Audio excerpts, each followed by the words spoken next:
కేజీవీఆర్ creations YouTube channel ఆదరిస్తున్న మీ అందరికీ నమస్కారం అండి. ఈరోజు నాగోల్లోని బండ్లగూడ ఏరియాలో ఉన్న శ్రీ అభయాంజనేయ స్వామి దేవస్థానానికి వచ్చామన్నమాట. ఈ దేవాలయము Shri Indraprastha colony resident welfare association వారి ఆధ్వర్యంలో నిర్వహింపబడుతున్నది. ఈ దేవాలయంలో ఇవాళ ఉదయం 8 గంటలకు వందే మాతర గీతము మరియు జనగణమన గీతాలు విని మాకు కొంచెము ఆశ్చర్యం కలిగిందనమాట. దేవాలయం నుంచి ఈ జాతీయ గీతాలు వినపడటం ఏంటని కారణాలను అడగటానికి వచ్చాము. ఇక్కడ చాలామంది భక్తులు మరియు Shri Indraprastha colony welfare association సంబంధించిన నాయకులు ఉన్నారనమాట. వాళ్ళందరినీ అడిగి తెలుసుకుందాము. అసలు ఈ దేవాలయాల్లో ఈ జాతీయ గీతాలు వినిపించడం ఎంతవరకు సబబు, వారు ఏ ఉద్దేశంతో ఈ కార్యక్రమాన్ని ప్రారంభించారు అడిగి తెలుసుకుందాము. ప్రప్రథమంగా ఈ welfare association vice president Shri Varakumar garu, ఇప్పుడు అయ్యప్ప స్వామి గురుస్వామి అనమాట, గత 20 సంవత్సరాలుగా మాల వేసుకున్నారు. వారిని అడిగి తెలుసుకుందాము. వారు ఏ ఉద్దేశంతో ఈ దేవాలయంలో ఈ జాతీయ గీతాల ఆలాపన చేస్తున్నారు, వారి యొక్క ముఖ్యోద్దేశం కనుక్కుందాం. నమస్కారం వరకుమార్ గారు, చెప్పండి సార్, మీరు ఏ ఉద్దేశంతో ఈ దేవాలయాల్లో ఈ భక్తి గీతాలు అంటే జాతీయ గీతాలు వినిపిస్తున్నారు, దానికి కారణం ఏంటి, మీ ఉద్దేశం ఏంటి? దేశభక్తిని చాటుకోవడానికి, మన దైవభక్తిని రెండు చాటుకోవడానికి మన సాంప్రదాయమైన జాతీయ గీతాన్ని ఆలపిస్తున్నాం. అంటే ఈ జాతీయ గీతం ఆలపించేటప్పుడు వచ్చిన భక్తులు కొంచెం అటెన్షన్గా ఉండాలి కదా, మరి వాళ్ళకి ఏమైనా మీరు సూచనలు సలహాలు ఇస్తున్నారు లేకపోతే ఇంప్లాయిడా? మేము ఇస్తున్నాం సార్. అంటే ఆ టైంలో పూజా కార్యక్రమాలు కూడా ఆపేస్తారా? పూజా కార్యక్రమం పూజలు అయిపోతాయి, అంత పూజలు అయిపోతే ఆ 4 నిమిషాలు విరామం ఇస్తారన్నమాట. అంటే మీరు ఈ భక్తుల్లో దేశభక్తి అంటే దేవుని మీద ఉన్న భక్తితో పాటు దేశభక్తి కూడా పెంపొందించాలని చేస్తున్నారు. అయితే నాకు ఆశ్చర్యం కలిగించిన విషయం ఏంటంటే ఇటువంటి యాక్టివిటీ మీ దేవాలయంలోనే ప్రారంభమైనట్టుంది కదా, ఇంకే కదా దేవాలయం చూసి మీరు స్ఫూర్తి చెంది చేస్తున్నారా? ఏం లేదు, అది మా సంకల్పమే. మీ సంకల్పమే, వేరే కదా ప్రారంభించాం. ఇదే అన్ని దేవాలయాలు జరిగే విధంగా మేము. అంటే మీరు అన్ని దేవాలయాల్లోనే అంటున్నారా లేకపోతే చర్చి మసీదుల్లో కూడా ఇటు ప్రారంభిస్తే బాగుంటుందంటారా? చర్చిలో అయినా అన్ని ఒకటి, మన దేశభక్తిని చాటుకోవడానికి చేసే కార్యక్రమం ఇది, ఒక కుల మతానికి సంబంధించింది కాదు ఇది.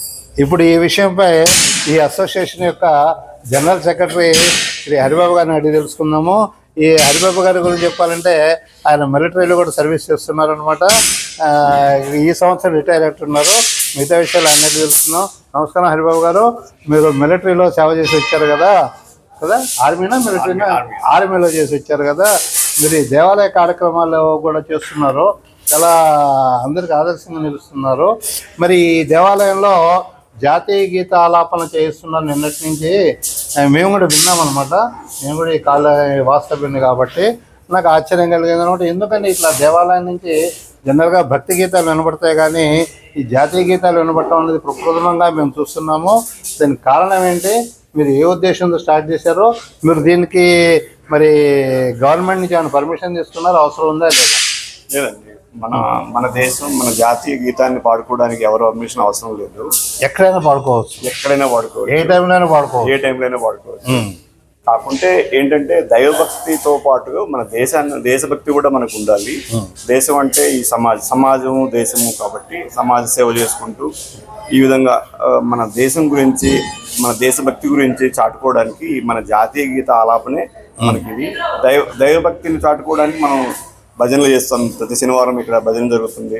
సో ప్రతిరోజు మనం పూజలు చేస్తాం, అన్నీ చేస్తాం కదా. అలాగే మన దేశం మీద మన భక్తిని చాటుకోవడానికి ఆ జాతీయ గీతాన్ని ఆలాపన చేస్తేనే మనకి ఇది మనం చెప్పుకోగలము. సో మేము ఫస్ట్ ఈ గుడిలో మొదలు పెట్టాము ఈ విధంగా. సో ఇలాగే ప్రతి గుడిలోని ఈ విధంగా చేస్తే బాగుంటుందని మేము కోరుకుంటున్నాము. ప్రతి ఒక్కరు చిన్న ఆలోచన, చిన్న మనవి, అందరూ ఈ విధంగా చేస్తే మన దేశం. మీరు కూడా మళ్ళీ గుడి అంటున్నారు, మసీదు చర్చి మర్చిపోతున్నారు. అవునండి, వాళ్ళైనా చేయొచ్చు, వాళ్ళకు కూడా మీరు గుడి రిక్వెస్ట్ మన చేస్తారు. గుడిలో మనం చేస్తున్నాము. సో మనల్ని ఇన్స్పిరేషన్ గా తీసుకొని చర్చ్ వాళ్ళు కూడా చేయొచ్చు, మసీదులో సో జాతీయ గీతం అనేది అంటే అందరికీ చెందింది అందరికీ కాబట్టి సమానం, అందరికీ సమానం. అన్ని ప్రార్థనా స్థలాల్లో చేయాలని మీరు మా సంకల్పం అండి. ఇప్పుడు అనుకోకుండా బీజేపీ రంగారెడ్డి జిల్లా అర్బన్ జిల్లా ఎగ్జిక్యూటివ్ మెంబర్ శ్రీ శేఖర్ గారు వచ్చారు. చంద్రశేఖర్ గారు నమస్కారం అండి. మీరు ఈ కార్యక్రమానికి అనుకున్నారా లేకపోతే అసోసియేషన్ వాళ్ళు చేపట్టారా? అసోసియేషన్ వాళ్ళు నేను మైకులో విని కార్యక్రమం మంచిదని వచ్చి ఇక్కడ వచ్చి తెలుసుకున్నా సార్. అది అంటే మీరు కూడా నాలాగనే ఈ మైక్ లో వచ్చారనమాట. మంచి అంటే కార్యక్రమం ఇది మంచి కార్యక్రమం కానీ మీరు విన్నాము. అయితే మన వెల్ఫేర్ అసోసియేషన్ వాళ్ళకి ఇటువంటి ఆలోచన రావడం చాలా గొప్పదైన విషయము. ఎందుకంటే ఈ కాలంలో జాతీయ భావము దేశభక్తి నశించే టైంలో యూత్ ను ఒకటి మొబిలైజేషన్ చేసి, అంటే మీ మోడీ గారు వచ్చిన తర్వాత కూడా నశిస్తున్నది అంటారా? మోడీ గారు వచ్చినాకనే జాతీయవాదం చాలా పెరుగుతుంది. దేశభక్తి జాతీయవాదం ఆ యూత్ లో ఇటువంటిది జాతీయ భావం పెంపొంచడానికి ఈ వెల్ఫేర్ అసోసియేషన్ వాళ్ళు చేసే కార్యక్రమం చాలా మంచిది. దీని ముఖ్యంగా యూత్ లో ఉండాలి. ఇది ఇన్స్పిరేషన్ చేసుకొని మొత్తం నాగోల్ డివిజన్ తర్వాత total LB Nagar total Telangana మొత్తం ఇటువంటి కార్యక్రమం చేస్తే తెలంగాణ జాతీయ గీతం ఉన్నారు. ఓన్లీ తెలంగాణకే మీరు తెలంగాణ దేశం ఫస్ట్ మన ఇన్స్పిరేషన్ స్టెప్ బై స్టెప్ ఇట్లా చేసుకుంటూ పోతే దేశం మొత్తం ఈ విధంగా భావన వల్ల జాతీయ భావాన్ని పెరుగుతుంటది. ఇప్పుడు ఏంటంటే ప్రాంతీయ తత్వాలు చాలా పెరుగుతున్నాయి. అటువంటి టైంలో ఇటువంటి కార్యక్రమం చేయడం వెల్ఫేర్ అసోసియేషన్ వాళ్ళది చాలా గొప్ప ఆలోచన.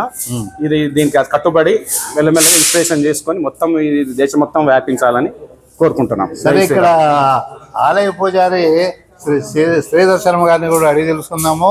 అంటే ఇప్పుడు వారు ఈ టైంలో పూజలు ఆపేస్తారా లేకపోతే భక్తులకి ఏమన్నా మరి ఎట్లా ఇబ్బంది ఏమైనా కలుగుతుందా వారి యొక్క అభిప్రాయం కూడా తెలుసుకుందాం. నమస్కారం శ్రీధర్ శర్మ గారు, చెప్పండి. మీరు రండి, మా ప్రేక్షకులు చెప్పండి. ఇప్పుడు దేవాలయంలో జాతీయ గీతాలు ఆలాపించడం అన్నది ఎంతవరకు సబబు, మరి భక్తులకి మీ పూజలకి ఇబ్బంది కాదా? జై శ్రీమన్నారాయణ.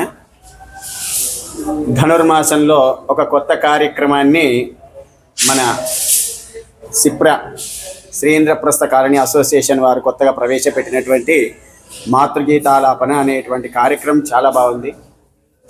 8 గంటలకు ప్రారంభమయ్యేటువంటి ఈ కార్యక్రమానికి ఎలాంటి ఆటంకం ఉండదు. అప్పటి వరకల్లా ధనుర్మాసంలో స్వామివారికి కావలసినటువంటి కైంకర్యాలని పూర్తయి సిద్ధంగా ఉంటాము, ప్రసాదం తీసుకొని కూడా.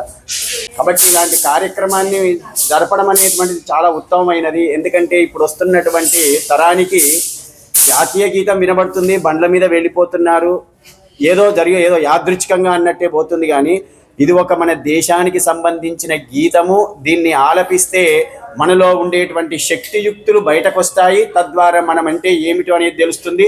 మనం చేసే పనులు కూడా ఎలా చేయాలి అనేటువంటిది దాని ద్వారా అర్థమవుతుంది. చెల్లెల్ని గౌరవించినట్టు భరతమాతను గౌరవిస్తాము, ఇంట్లో వాళ్ళని గౌరవించినట్టు దేశాన్ని గౌరవిస్తాము. భారతదేశము భారతీయుడని చెప్పుకునేటువంటి ప్రతివాడు కూడా ఇది చెయ్యాలి. భారతీయతలో ఇంత అన్ని మతాలను తనలో ఇముడ్చుకున్నటువంటి భరతమాత మరి ప్రతివాడు కూడా న్యాయమే చెయ్యాలని కోరుకునేటువంటి వాడు దేశం మొత్తంలో ఎంత శాతం మంది దేశానికి ఇస్తున్నామనేటువంటి దాన్ని పేర్చుకొని ఆ దేశానికి గౌరవం ఇచ్చినప్పుడు ఎలాంటివి ఉండవు. ఇది సిక్కు కావచ్చు, మతం కావచ్చు, లేదా గురుద్వారా కావచ్చు, లేకుంటే ఇంకా మసీదే కావచ్చు, చర్చే కావచ్చు, నేను భారతదేశంలో నివసిస్తున్నాను, వీళ్ళంతా నా వాళ్ళు అని అనుకున్నవాడు ప్రతివాడిది చెయ్యవలసిందే. చాలా బాగా చెప్పారు. మీరు చాలా మా ప్రేక్షకులకి తెలిపారు. తర్వాత ఈ దేవాలయానికి మేనేజర్గా పనిచేస్తున్న పెద్ద ఆయన ఒక ఆయన ఉన్నారు. రండి సార్, మీరు కనబడకుండా ఎట్టా మీరు ఎంతో సేవ చేస్తున్నారు ఈ దేవాలయానికి. అకౌంట్స్ చూడటం, మేనేజర్గా, అన్ని సూపర్వైజర్గా మీరు ఈ కార్యక్రమం ఎట్లా భక్తుల మీద ఎటువంటి ప్రభావం కల్పిస్తుంది? భక్తులు ఆహ్వానిస్తారా? పొద్దుగా భక్తులు రమ్మని టెంపుల్ కోరుకుంటాం. కార్యక్రమాలు ఓకే, అట్లాగా పెద్ద ఆయన ఏం చెప్తున్నారంటే భక్తులు ఈ జాతీయ గీతం ఆలపించడానికి కూడా దేవాలయానికి రావాలని కోరుకున్నట్ట. మీ అందరికీ చాలా ధన్యవాదాలండి. ఇప్పుడు ఇంకో భక్తుడు వచ్చారు, ఆ భక్తుడిని కూడా అడిగి తెలుసుకుందాము. వీరు ఈ దేవాలయానికి సంబంధించిన వాళ్ళు కాకపోయినా కూడా అనుకోకుండా భక్తులు వచ్చారు కాబట్టి రండి సార్. ఇక్కడ జరుగుతున్నది ఏంటంటే ఈ దేవాలయం, మీ పేరు చెప్పుకోండి. శ్యామ్ సుందర్ రావు. శ్యామ్ సుందర్ గారు ఎక్కడ ఉంటారండి మీరు? ఓకే ల్యాండ్ మార్క్ ఆ ల్యాండ్ మార్క్ అపార్ట్మెంట్లో ఉంటారట. వీరిని అడిగి తెలుసుకుందాం. అయ్యా, ఈ దేవాలయంలో నిన్నటి నుంచి ఉదయం 8 గంటలకు జాతీయ గీతాలు వందే మాత్రం మొదలైన జాతీయ గీతాలు వినిపిస్తున్నారు. జనగణమన వందే మాత్రం ఇవి ఎంతవరకు మీరు ప్రోత్సహిస్తారు, ఆహ్వానిస్తారు? తప్పకుండా ఆహ్వానిస్తాను. ప్రోత్సహించాల్సిన విషయం ఇది. ఎందుకంటే జాతీయతవాదం అనేది ప్రతి భారతీయునికి ఉండాల్సిందే. అంటే దేవాలయం కూడా ఒక ఇదే కదా, దాంట్లో భాష జాతీయ గీత ఆలాపన తప్పేం కాదు. ఈ భవిష్యత్తులో వారి ఉద్దేశం ఏంటంటే ఇటువంటి కార్యక్రమాలు అన్ని దేవాలయాల్లోనే కాకుండా మసీదుల్లో, చర్చిల్లో కూడా జరిపించాలని వాళ్ళు కోరుకుంటారు. ఎందుకంటే భారతీయులు ఏ మతస్థులైనా కావచ్చు, కానీ ఈ జాతీయ గీతం, దేశభక్తి అందరిలో ఉండాలని కోరుకుంటున్నారు. మరి ఇప్పుడు మాజీ అధ్యక్షుల వారు, ఈ కాలనీ మాజీ అధ్యక్షుల వారు శ్రీ అల్లూరి వెంకటేశ్వర గారు వస్తున్నారు. వారిని కూడా అడిగి తెలుసుకుందాము. ఈ విషయాల మీద వారి అభిప్రాయం కూడా అడిగి తెలుసుకుందాం. కాలనీ సంక్షేమ సంఘం మాజీ అధ్యక్షులు శ్రీ అల్లూరి వెంకటేశ్వర గారు వచ్చారు. వీరి గురించి చెప్పుకోవాలంటే వీరు దేవాలయానికి, కాలనీకి, ఇక్కడ కాలనీలో ఉన్న పాలకు కూడా చాలా సేవలు అందించారు. అనేక కార్యక్రమాల్లో డొనేషన్స్ కూడా విరాళాలు ధారాళంగా ఇచ్చిన మనిషి అనమాట. ఈ గుడికి సంబంధించిన విగ్రహాన్ని కూడా తీసుకొచ్చింది వారే. అనుకోకుండా ఈ కార్యక్రమానికి వారు వచ్చారు. వారిని అడిగి తెలుసుకుందాము. వెంకటేశ్వర గారు ఇప్పుడు ఈ దేవాలయంలో జాతీయ గీతాలు ఆలపిస్తున్నారు, ప్రారంభించారు.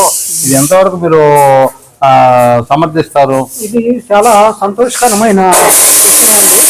ఇది ఒక్కరికి సంబంధించింది కాదు, దేశవ్యాప్తంగా అందరికీ మనం అందరం కలిసి మన దేశాన్ని, మన ఔన్నత్యాన్ని మనం కాచుకోవాలి. తర్వాత కాబట్టి ఇది చాలా మంచి కార్యక్రమము. అందరూ కూడా దేశభక్తి అనేది ఉంటేనే ఈ దేశం ముందుకు వెళుతుంది. అందరం కూడా మనం దీనికోసం సహకరించి దీన్ని ముందుకు తీసుకెళ్దామని, మనిషికి దైవభక్తి అలాంటిదో ఈ దేశభక్తి కూడా అలాంటిదేనండి. కాబట్టి మనం అందరం దీన్ని ముందుకు తీసుకెళ్లాలని నా యొక్క కోరిక ఉంది. అందరూ కూడా కోరుకుంటుంది అన్ని దేవాలయాల్లో ఇటువంటి కార్యక్రమాలు ప్రారంభించాలని అంటూ ఉంది.